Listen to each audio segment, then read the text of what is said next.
Good morning. It is Thursday, May 20th, 2021. Back here for Bed Talk 302. And of course, today we're going to talk about leadership, but we're going to talk about what I call, and frankly, we all must now acknowledge, is the scariest part of leadership: vulnerability.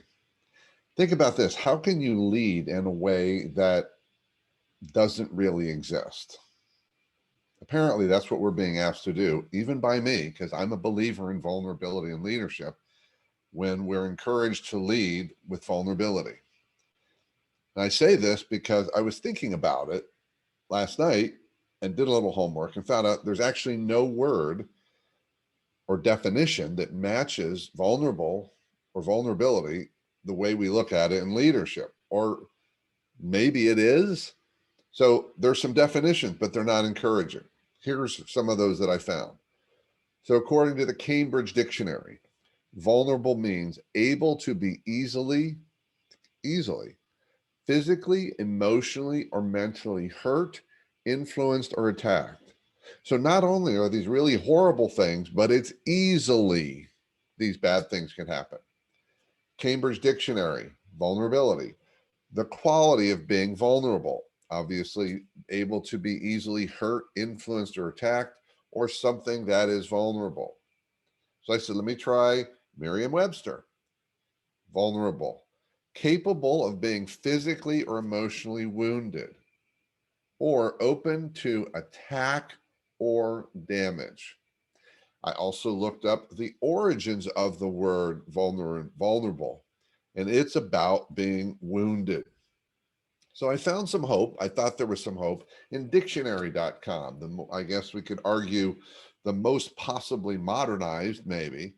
But here's what their definition was: willingness to show emotion or to allow one's weakness to be seen or known. The willingness to risk being hurt or attacked. What? In other words, every meaning, definition that we have been told throughout our lives, and it exists in our dictionaries, basically say avoid that at all costs. So no wonder we're struggling.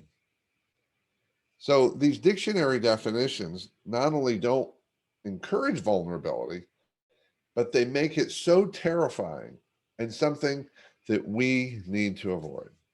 And yet we know in here that relationship and trust building require vulnerability. Big if, we're willing to take the risk to be vulnerable. Brene Brown, the frontier person around vulnerability, described vulnerability as, quote, our most accurate measure of courage, close quote. No kidding, because basically this is saying don't ever let yourself be vulnerable, but this is what we need to be to build these relationships and build trust. And she defined vulnerability as, quote, emotional risk, exposure, and uncertainty, close quote. Here's how I'd simplify it and clarify it and define it in the context of leadership.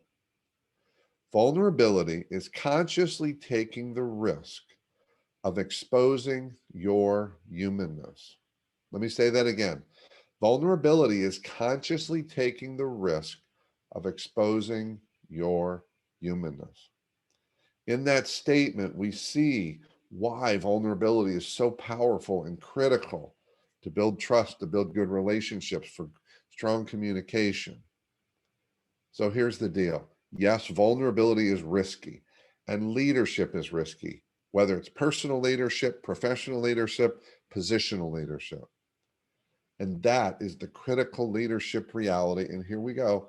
That is the leadership choice that we all must make, to be vulnerable or not, even if the world and all of our dictionaries tell us avoid, avoid, avoid. That's it for today. Vulnerability in leadership. Keep taking care of yourself and everyone around you, and by all means, stay connected.